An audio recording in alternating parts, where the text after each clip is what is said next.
মাহবুবুর রহমান মোল্লা কলেজে একজন শিক্ষার্থীকে এমন কেউ পিটাচ্ছে যে যাকে কোনোভাবেই ছাত্র মনে হয় না। আগামী এক সপ্তাহ আমরা জাতীয় জাতীয় ছাত্র সংহতি সপ্তাহ ঘোষণা করছি। একটি সরকার নতুন এসেছে, কিন্তু এই সরকারটি কিন্তু আওয়ামী প্রশাসনিক কাঠামোর মধ্যে সে এসেছে।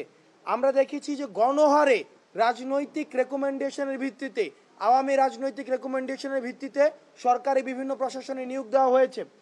এই অন্তর্বর্তীকালীন সরকারকে সিদ্ধান্তে পৌঁছাতে হবে যে তারা এই যে আওয়ামী লীগের লেসপন্সার দিয়ে পরবর্তী যেই প্রশাসন এই ফেসিবাদকে হৃষ্টপুষ্ট করেছে, যেই প্রশাসন দিয়ে এই ফেসিবাদ এই 16 বছর ধরে বাংলাদেশের মানুষের অধিকার হরণ করেছে, তারা যদি ভেবে থাকে এই একই আওয়ামী প্রশাসন দিয়েই তারা একটি পরিশুদ্ধ বাংলাদেশ গঠন করবে, তাহলে এটি হচ্ছে এই অন্তর্বর্তীকালীন সরকারের রং মুভ।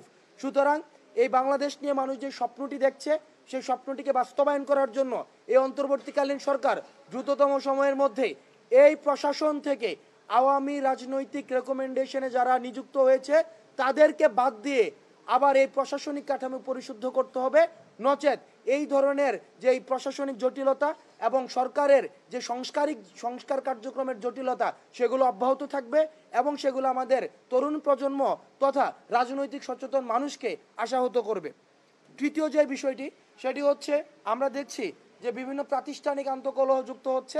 সেইখানে আজকেও আপনারা দেখেছেন মাহবুবুর রহমান মোল্লা কলেজে একজন শিক্ষার্থীকে এমন কেউ পিটাচ্ছে যে যাকে কোনোভাবেই ছাত্র মনে হয় না।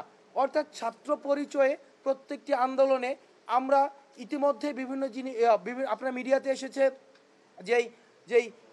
যে অটো রিক্সা চালকদের আন্দোলনে আমরা ছাত্রলীগের ইনভলভমেন্ট দেখেছি, যুবলীগের ইনভলভমেন্ট দেখেছি।